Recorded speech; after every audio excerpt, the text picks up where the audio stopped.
Hope everybody had a nice Shabbos. And here we are, Daf Pei Hey. We're going to begin 6 lines from the bottom on Daf Pei Dalet Omid Beis. Nice, very nice Gemara today, as always. Here we go. Okay, Itmar. This is where we are, 6 lines from the bottom. Itmar.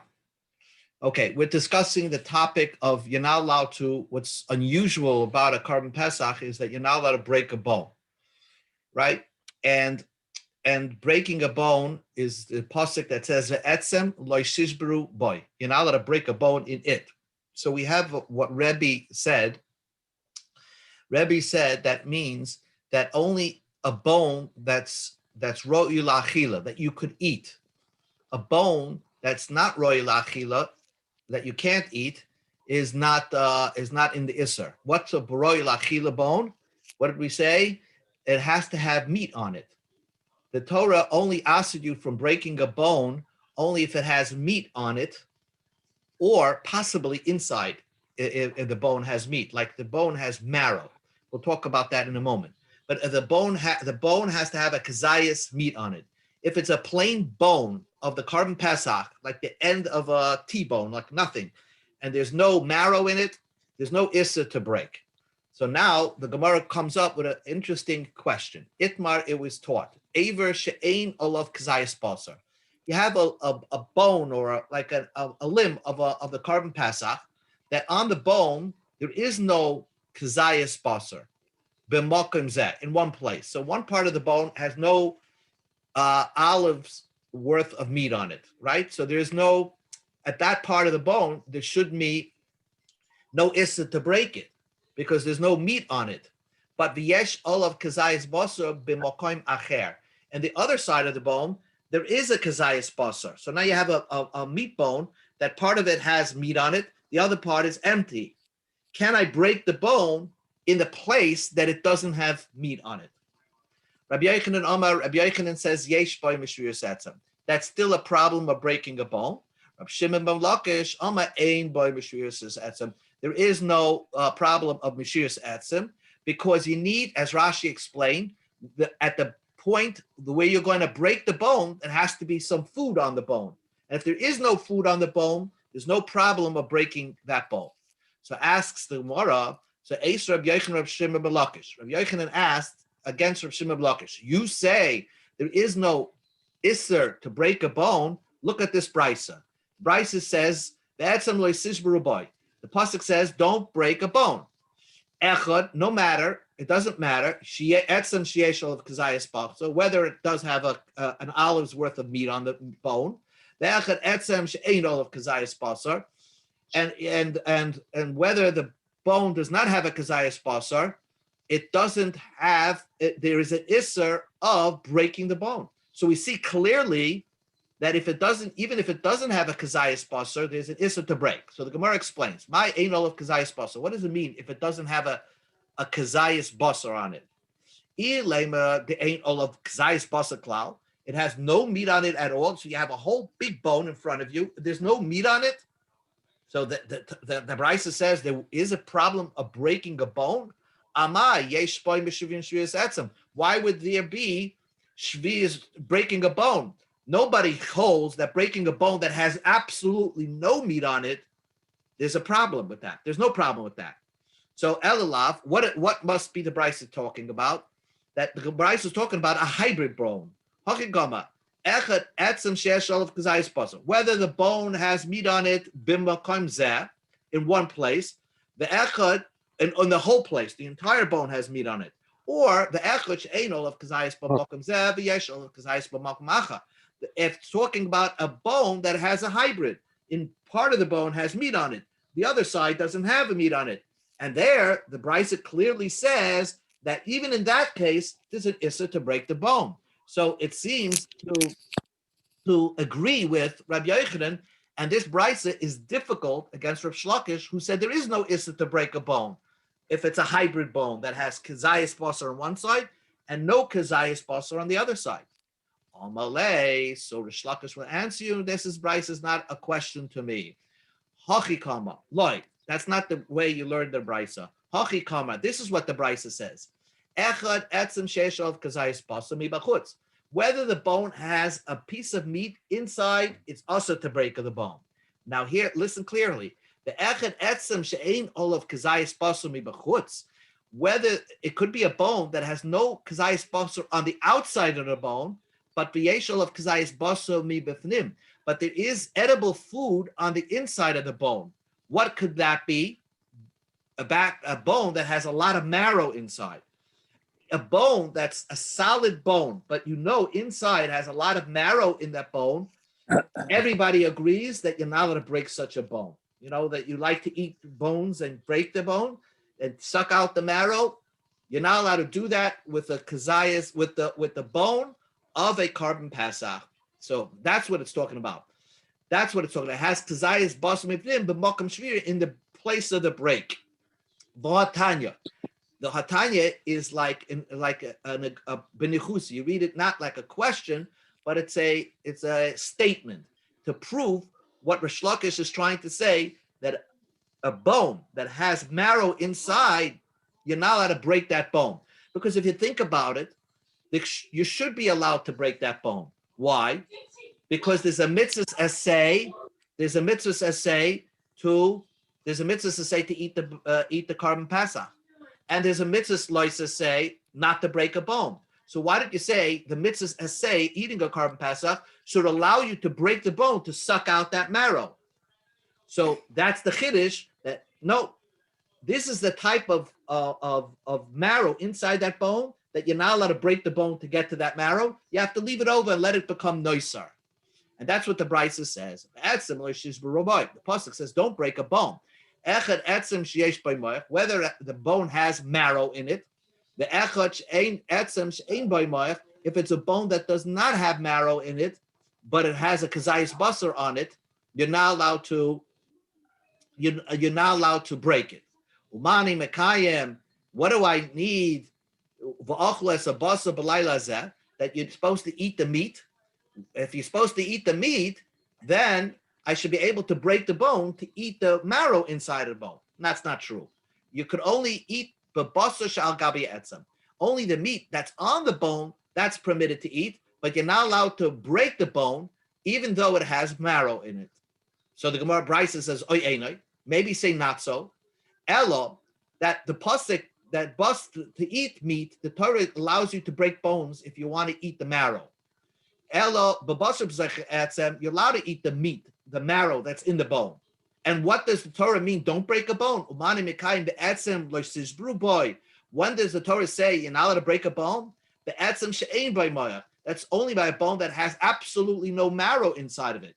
If it has no marrow, that's what the Torah says, that you're not allowed to break the bone.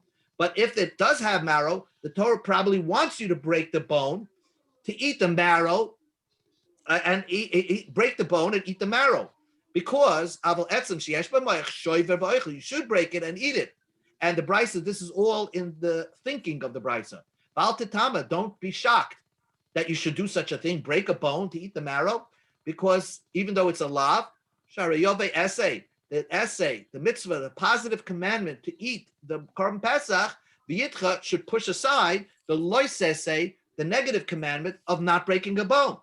So let's learn that's the pshat in the pasuk. Let us say that is the pshat in the pasuk, but we don't say that, because Kishu Omer, when the Torah says by Pesach Sheni, the etzem lo yishbru boy, don't break the bone, but Pesach Sheni, she'ein tam aloyma. It's not necessary to say that. Why? Shai kvar nema, because the Torah already said kechol chukas haPesach yasu oisoi, that the Pesach Sheni should be done exactly the way the Pesach Rishon should be done.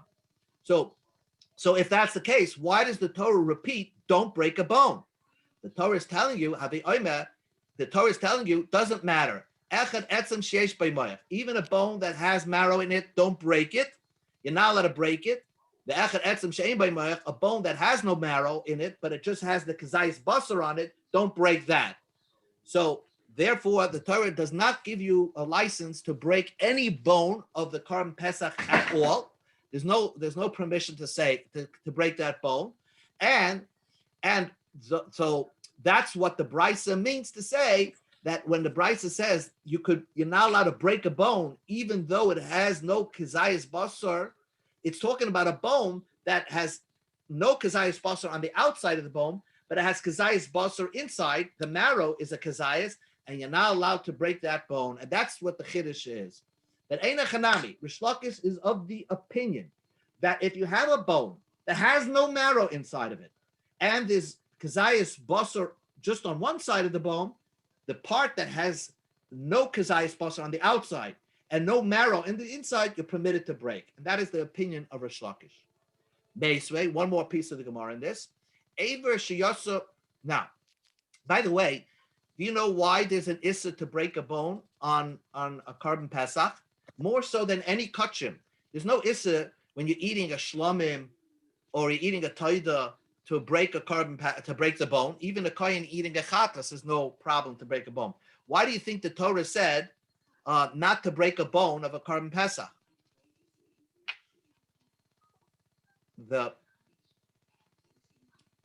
It's free people. It's simon cheres, not to break, to be right, ravaging hungry. Right. So where do you know that? Right. Excellent. I think I'm not sure. I think it's the chinuch that says that since you're trying to display that you're a king, kings don't break bones. A king doesn't try. It's not manners to break a bone. So therefore, we don't. You don't break a bone on. But a bone that has absolute no meat, no food element in it, there's no issa to break that bone. Meisave. So the Gemara asks one more question. This piece, what I'm going to say, you must look at the picture over here to get it clearly. Look at this picture over here. Here, hold on. Let me just get it straight. The we're talking about, this is 3 times in today's page, this case is going to come up. You have an aver of a carbon Pesach. This is the green that's inside the wall. Let's say it's the wall of Yerushalayim. Carbon Pesach you can eat only in Jerusalem. But one part of the aver stuck out outside the wall of Jerusalem. So once it went outside the wall of Jerusalem, this read, you can't eat that part of the aver. So this is the next Mishnah. We're going to learn it again today. So what do? The Mishnah says you can't chop off the bone and slam it down because then you're breaking a bone on a carbon Pesach. You're not allowed to break a bone. But you're supposed to eat the green part. So what do? You cut the bone, you just loosen off the bone, you pull away and peel away from the bone the kosher meat, and then find the bone where one bone connects to another bone, and then just break it off. In other words, you're not breaking the bone, you're just cutting it by the ligaments where one bone connects to another bone. That's how you eat a limb of a carbon Pesach that left, that was part of it was yotze. Part of it was outside the enclosed area where you're supposed to eat it. Now, look at the Gemara. Meisvei, I'm going to ask you a question. Look what this Mishnah says. We're going to learn this again. Aver, you have a limb of a carbon Pesach. Shiyasa miktsasoi, that part of it left the confines of the place that you're eating it. Choitech, what you do is cut at mokum shemagia le'etzem. You cut the meat carefully until the place that the meat reaches the bone, okay? But don't cut the bone, because cutting the bone of a carbon Pesach is aser. But koilech, and you peel away the kosher meat that you're going to eat, ad shemagia laperek, until you reach the ligament, right? And v'choitech, then break a piece, then cut the one bone away from the other bone. So basically you have the the puzzle part along with a piece of the bone. You have the puzzle part of this is the puzzle part of the carbon Pesach along with the bone, the entire bone. So asks the Gemara a question. If you want to say, Aver she'ein olav kazayis bakos b'mokum zeh v'yesh boy b'mokum acha ein boy mishmin shrius atzim. If you want to say like Rish Lakish, that an aver that has meat on one side but that has no meat on the other side, why do you have to do this whole process of making sure that the bone remains intact by peeling away the kosher meat and then separating the bone? Let's just peel away the meat, a little bit of the meat, and just cut straight through. In other words, why don't we just cut straight? Why don't we just cut the bone, just peel away a little bit of the meat and then cut the bone directly? Because according to Rish Lakish, this part of the bone, right over here, you could permit it to cut. Why don't we do that? Why do we have to make sure that the bone remains intact, according to Rish Lakish? And for the Gemara, two terutzim. Abaya says b'shum peka, because if you cut, if you cut the bone, I'm afraid there's going to be a crack in the bone that's going to lead into a crack by the bone that's underneath the kosher part. That's the problem. So if you cut that piece, that bone, it's going to crack all the way up into the place which are going to be underneath the meat that you're allowed to eat. And that's usher to do. And Ravina gives a simple teretz, bikulis. It's talking about a type of bone that has a lot of marrow inside of it. The Mishnah is talking about a bone that has a lot of marrow. Oh, if it has marrow, you can never cut this bone because even this bone remains usher to eat. Even this bone is usher. That's why the Mishnah David gave you that idea. New Gemara. Tanan Hassam. It's not New Gemara because we're going to come back to that Mishnah again. Tanan Hassam, we learned over there in the Mishnah. Ha-pigol. Ha-pigol v'ha-noiser metamen es yadayim. Pigol, an animal that became possible because the kohen thought, let's say he was shechting a shlomim and said, I'm thinking oilo. So he made the carbon puzzle. So the din is that meat makes the kohen's hands tameh. Now that tumah, making your hands tameh is only a tumah d'rabbanan. Midaraisa, you can't have your hands are tameh and the rest of your body is pure. It's a sign of a tumah d'rabbanan, right? We find that like you touch Sifrei Torah, your hands become tameh, but the rest of the body remains tahar, and all you have to do is wash your hand. Now the question is, why did they make that if a kohen made a carbon pigel by thinking the wrong thought while he was shechting or bringing or doing the zrika, why does that carbon become tameh? We'll see in a moment. Baha noiser. Noiser, let's say you leave over a part of the carbon, metamen es yadayim. That makes your hands tameh. So the next morning, or the kohen that was supposed to eat a carbon chatas and did not eat it, then once it becomes overnighted and leftovers, if you touched it, your hands become tameh. So the Rav Huna and Rav Chizda both explained different ones. One explained pigel and one explained noiser. Chad Omar Chajdei Kuna, because we are Chajodei Kuna, meaning we suspect the kohen did it on purpose. The Chad Omar Atzeli Kuna, because of the lazy kahanim. What does that mean? Mar Masni Apigel. One was telling you the reason why pigel is metames yadayim. Umar Masni Anoiser. And one was telling you that the reason why noiser is metame yadayim. So the Gemara explains, man, the masna pigel, the one who's giving you the teretz of why pigel is metame yadayim, mishum chashad echuna. Now here the Gemara is saying something very fascinating. We are concerned that the kohen had an enemy that was coming to bring a carbon, and he hates this guy. So he's going to do on purpose, make his carbon puzzle by thinking the wrong thought. You see, a fascinating thing. The kohen is doing a holy service, and yet his inner hatred to the person that he has to do the service for whatever reason, will cause him to try to purposely cause the guy to lose money by telling him, I thought a bad thought during your carbon, you have to bring a new carbon. And maybe if even if it's a hezek shein and nikr that the kohen's going to have to pay, it's still a bother for the person to go ahead and bring a new carbon. So what do we tell the kohen? We tell the kohen, listen, buddy, that if you do that, your hands are going to become tameh, and that will cause you, now you'll have to wash your hands. It's going to be a whole pain, a bother for you. So that's a deterrent. Even if you hate the person, don't think a bad thought. It's an amazing thing that even while a person is doing a holy thing, he might come to do, puzzle something just to get at his enemy. Now, that's the reason why pigels sometimes time. because the kohen are lazy. They're not eating their kachim in time, and therefore we tell them, listen, if you're not going to eat the kachim in time, the noiser is going to be tama yadayim. So this is also a deterrent. Mar masna pigel. One was talking about pigel. Mar masna noiser, and one was giving you the reason for noiser. So man the masna a pig. Right, we did that. Mar masna. I'm sorry. Mar masna kazayis. Umar masna kabeya. One said that the isser of metami yadayim is even when it's only an olive size. Umar masne kabeya. And that one says that it has to be the size of an egg, not the size of an olive, in order for it to become tummy. Man the masne kazayas, one that says that it's a kazayas ki isuri.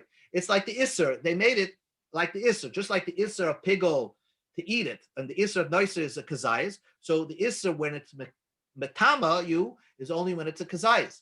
Umar masne kabeya. No. The others learned that in order for it to be metamayu, it has to be the size of an egg, because kitum asoi, it has to be like the regular tumas eichlin. A regular tumas eichlin is only when it's the size of an egg.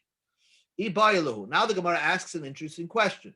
Okay, you told me that pigel is metami yadayim, noiser is metami yadayim, yaitzi. What would be the din if the carbon left its designated area? For example, if it's a chatas, it left the base of Migdash. If it's a shlamim, it left, or a Pesach, if it left Jerusalem, is it metami yadayim? We know the carbon is puzzle, but would it also be metami yadayim? Gazer rabbanon tuma eloi. Did the chachamim make a tuma? Not. Me, I mean, noiser the gazer rabbanon. Only by noiser the rabbanon made a tuma. The asad latzuli be, because you're lazy about it.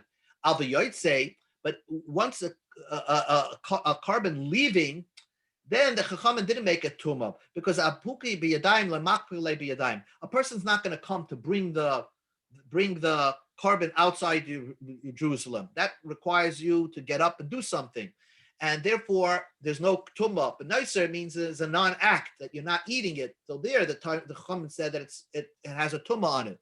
A yaitze doesn't have a tumah. Loy goyz rabban. A dilma loishna doesn't make a difference.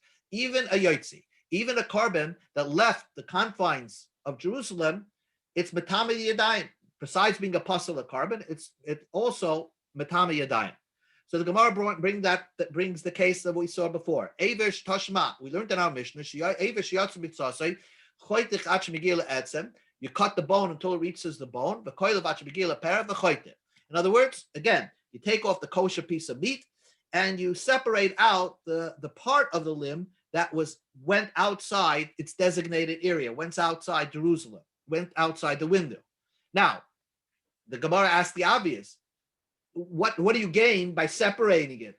If the yoitze was metama the yadai, metama, if it becomes tame, then it should be metama the other part. That's the question. The Amir goes obey Rabbanim Tuma, that there's a tuma with a yoitze, what did you gain by cutting it? It's going to be tama, the other part that did not go out. That's the answer. Both of them are going to be tame. This case, if this is tame, then this is going to be tame, because at one time they were connected. The answer is it's not really the mitame, because tumas sasarim it's a tuma that you can't really see. In other words, when do you say that oichel could be mitama oichel if I could see at the point of contact? But here, since they were one piece, you don't really see a clear point of contact. There's something learned from Sukkim that we don't say that it's tame. The tumas sasarim loy mitame. When something has not a clear point of contact, we don't say that one side could be mitame the other side. That's one opinion. So the Gemara asks Ravina, but there is an opinion of Ravina in Masechta Nida, the Amach chiburi oichlim lav chiburhu u'kuman the mafrasei dami, that something connected, a food connection, is not considered as one piece. It's as if it's separated out, and therefore there is a clear demarcation of a point of contact, and therefore it could be one side could technically be tama the other side. They're touching each other, and the left side, the puzzle side, is going to be mitama the kosher side. So what do you gain by doing this? This part is this non-edible part, the puzzle, is going to be mitama the other side. The answer is we're going to learn pshat that this tame side, this part that went out, is less than a kazayas. If it's less than a kazayas or less than a kabeya, it cannot be mitame the edible part. That's the Gemara's teretz. Amanda Masnik Zayas, the less make Zayas. The one that says that it doesn't make Kabul Toma only if it's Zayas. So that Mishnah is talking about it doesn't have Zayas. Amanda Masnik Kabeit, so the one that requires it to be an egg, he's going to learn the less Beit Kabeit, it does not have the size of an egg, and therefore it's not Metame the other side. Tashma, come in here. We know that, let's say you're eating the Korban Pesach in a dining room, and let's say, or in a big dining hall, and one group is eating their Korban Pesach, the other group, and another group is eating their Korban Pesach. You're now allowed to take a piece of your Korban Pesach and go to your friend's table and sit down and eat with that group. And if you do that, it has a din of yotzei, a very interesting thing. Just like you know that it passes a carbon, if you take, let's say, a shlomen or Korban Pesach outside Jerusalem, the carbon becomes pasul. The halacha that we're going to learn, that even if you're one dining hall and you're supposed to eat on one table and the other group is supposed to eat on another table, if you take from one group to another group and you eat it there, the carbon becomes pasul. Hamaitzi b'sar Pesach mechabura lechabura. You take your the meat of the Pesach from one group to another group. Afal pishu b'loy says, even though you did an aveira, tahar, the group, the animal remains tar. So we see yotzi is tar. My love, tar, it's tar, va'aser. Because, and you're still not allowed to eat it. The yotzi mechavura lechavura, going from one group to another group, even in the same dining hall, is similar to yotzi chutz michitzasei. By bringing something outside its designated area, dami umifsel, it becomes pasul. Just like if you bring it out of Yerushalayim, the carbon is pasul. If you just go from one chabura, one group to another group, you also pasul the carbon. And nevertheless, the Brisa says that the meat is tar. It's just pasul, but it's tahar. Alma loy gazer rabbanon. The rabbanon did not make exera that it's tameh. Loy. So Gemara says, no, maybe not so. Tahar umutter. Maybe it's tar, and you're permitted to eat. Maybe you're permitted to go for one group in the to another group. Maybe who told you that? The yoytz mechabura b'chabura lav ki yoytz chutz mechitzasei dami v'loy mifsal. Let us say that just going from one table to another table doesn't pasul the carbon. It's not like taking it out of Jerusalem. That's not true. That's the Brisa says that I can't accept, because the sefer of that Brisa says if you would eat it, that means you took it from one group to another group, and then you ate it by the second group. You get an avera. You ate a pasul of carbon. You over a negative commandment. You ate a pasul of carbon pesach. So certainly it's usher, and nevertheless the Brisa says that the animal, that the food is tahar. It doesn't mitame. So Bishlam Alamanda Oma Kabeta, that if according to it makes sense according to Mandi Oma, that when does it become tameh to mitame only if it's the size of an egg? So you can learn pshat that the Bryce is talking about ispe kazayas, velespe kabeya. It has a kazayas, so you're not allowed to eat it, but it doesn't have a beya, so that's why the Bryce says it's tar, because in order to be mitame it has to be the size of an egg. To isser to eat it, it has to be the size of a beya, it's size of a kazayas, and that's what it's talking about over there. According to Mandi Omar, that says kazayas, that it's mitama. It doesn't matter whether it's kazayas. It's also could be mitamayu. So it must be talking about that's kazayas, because otherwise, why would it be usher to eat? Why would you be over loises say if you eat it? So it has a zayas, and nevertheless, the Brisa says it's tar. Ma'ikal maybe what would you say? It must be that yotzei is not mitame, and for the Gemara, no. A Pesach that goes out of its designated area, there the Rabbanan didn't say it's tameh. My timer, what's the reason? Because there's no reason to say that. But B'nei Chabrua's reason here. The group, as a group, they are diligent and they'll remind each other, don't take it outside, don't take it to another table, don't take it outside Jerusalem. You have to eat it here. So therefore, the Rabbanan were lenient and did not goizer tumah. A guy, the question was regarding, let's say, a carbon chatas, that kohanim are supposed to individually, not eat in a group, but individually eat their own carbon chatas in the Beis Hamikdash. There, possibly the kohen will stick it into his pocket, not be careful, and there's nobody reminding him, and he'll walk out of the Beis Hamikdash. Now that we're reminded that it could be mitamayu, that will be a deterrent for him to be more careful not to take it out of the Beis Hamikdash. Would the Rabbanan also be geyser by Yoitze, just like they were geyser by Pigel and Yoitze, that Yoitze should also be Mitami Daim, or not? Tetu, like the Gemara by Kasha. Now the Gemara continues. We go to Amud Beis, Pehem Beis. How do you know if I'm at one dining hall and I take the carbon Pesach that I'm eating at one table, and now I'm part of this group, and I go to the other group and I eat it over there, I did an Aveira. How do I know I get an Aveira? How do I know I passled my Pesach? I'm still in the same dining hall. No, the Tanya we learned to the Brisa. The pasuk says, "Loisaitzim min abayis." Don't take the carbon Pesach out of your house, min abasa from the meat, and chutza. So the Torah says, don't go out of your house and don't go outside. So it's a double. It's saying it twice. The pasuk, if it would just say it once, I would only know.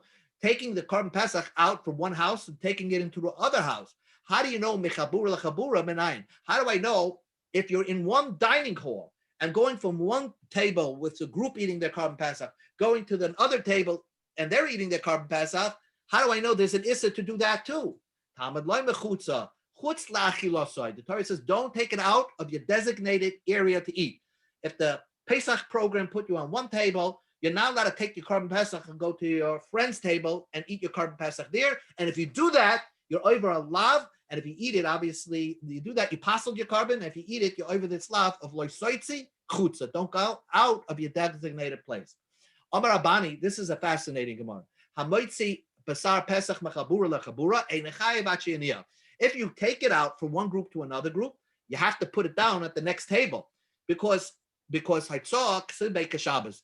It says Haitzah like Shabbos. Ma Shabbos, just like Haitzah by Shabbos is Ada Avad Akira. You lift it up, Bahanocha, and you place it down. Afhochinami Ada Avad Akira Nocha. The requirement is, and will remain by this, that it's not enough to bring it to your friend's table. You have to actually put it down on that table. If you're still holding it in your hand, you don't pass the carbon. Because it's like Shabbos. So Mosav Rababa Bama'abo, Hoya, the Rababa Babal asked the question, Hoya Seven Oisim B'moitis.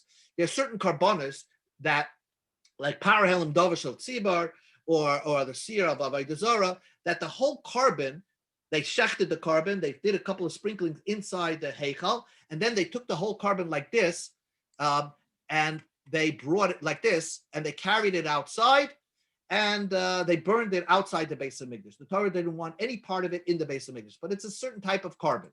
Now, they would carry it on sticks like this, right? Like we just said before, they were carrying it on poles, and they were carrying it. Now, one guy got outside the wall of the Beis Hamikdash, outside the wall of the Beis Hamikdash.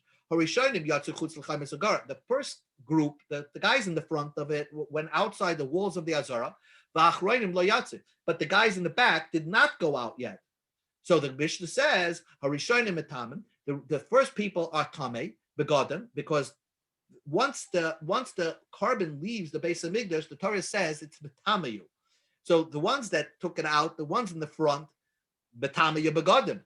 The guys in the back that are still in the Beis Hamikdash, in the confines of the Beis Hamikdash, there, if they're holding on to the carbon, it's the begodim and not tameh. So now the Gemara says, but these guys in the front didn't put it down. If you look at the picture, by this line over here, right, where they left, you draw a line over here. The guys in the front, their begodim become tameh. The guys in the back, the begodim are not tameh. But here the Torah says, when you take it out, then you become tameh.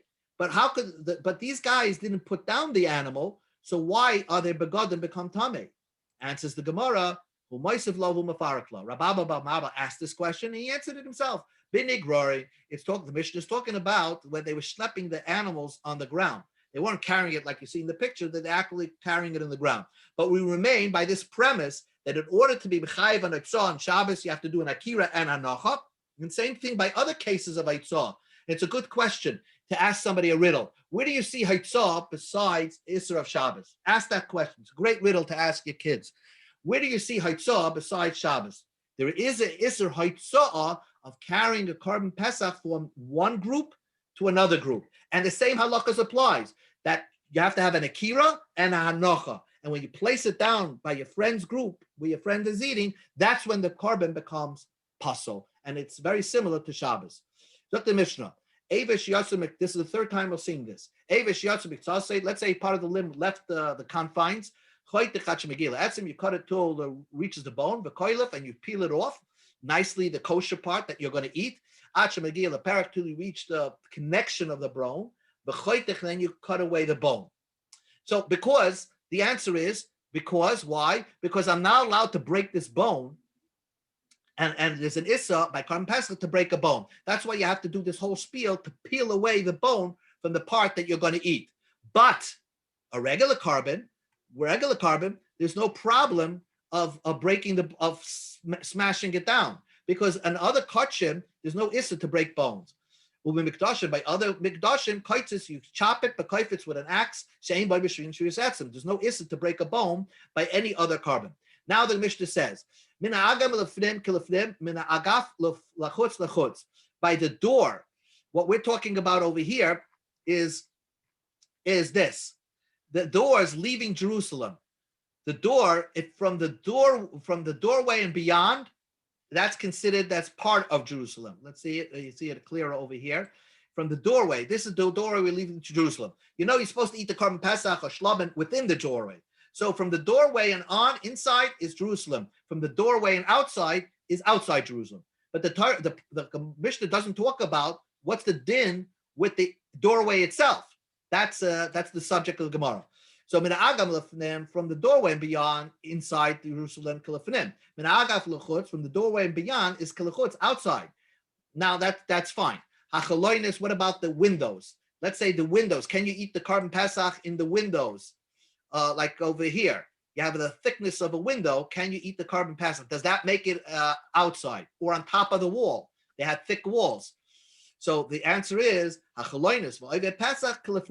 like in Jerusalem. The thickness of the wall and the thickness of the windows are like within Jerusalem. Amar Rabbi Yehuda Amar Rav. Rabbi Yehuda said in the name of Rav. Very interesting. The guy standing in the halacha of guy standing within the door or within the agam lefnim is the same applied for a minyan. That a guy who's standing within the doorway and beyond, he's part of the minyan. Let's say, and if he's beyond the doorway, then he's not counted in the minyan. But says the Gemara, Pliga the Rabbi Shimon Levi. Rabbi Shimon Levi argues on that. Rabbi Shimon Levi, even if you have 9 people in a building, and one guy is outside the building and the door is closed, let's say, he's counted as the minyan. It's like a COVID minyan. You have 9 people in a house, and one person's outside the house. Rabbi Shimon Levi is of the opinion that he is counted, because he uses this expression, even if there's a wall made of steel between 9 and the one guy on the outside, that's not an interruption. Because God knows you're trying to put together a minyan. One guy outside the room is counted as part of the minyan. Now the Gemara asks, Hagufa Kasha. This is an inherent contradiction. Amrit, you say, from the doorway and beyond, inside, it's inside. But the doorway itself is kilchutz, it's like the outside. Look at the end of the Mishnah. From the doorway and beyond is kilchutz. But the doorway itself, the thickness of the doorway, it's like the inside. So make up your mind. What is the inside of the doorway itself? Loy kasha, that's not difficult. Kam b'shari azara, kam b'shari Yerushalayim. By the walls of Jerusalem, that does not have a din like the Jerusalem itself. And one is talking about the walls of the Beis Hamikdash, the Azara. Why didn't the walls? So look over here in this picture. At this picture of let's say the Agaf. Okay, here's the Agaf. In Jerusalem, outside, they didn't mekadesh the inside of the doorway, because sometimes a Metzora or Nazir would want to, the Metzora, who's supposed to be outside the walls of Jerusalem, would want to sit here to get shade from the great walls. So they don't want to be mekadesh the inner doorway of the wall. Why is the doorways of Jerusalem doesn't have a kedusha of Yerushalayim? It has the doorway itself. The inside of the doorway has no kedusha to it. They would stand underneath the doorway in the heat of the sun and during the rainy season. So they didn't want mekadesh that part of the doorway. So the doorway itself has no kedusha to it. On the other hand, by the Beis Hamikdash, the doorway itself, the space of the doorway has a kedusha, but not every doorway has a kedusha. The only one doorway in the Beis Hamikdash that doesn't have a kedusha, and that is Shnar Niknar, the great doorway in the east going into the Azara. They didn't mekadesh there, but the Amar Rab Shmuel Bar Yotzar meinai lo niskatsh Shar Niknar. Why wasn't the Shar Niknar, that doorway going into the Beis Hamikdash, not have a kedusha to it? Because a Mitzrayim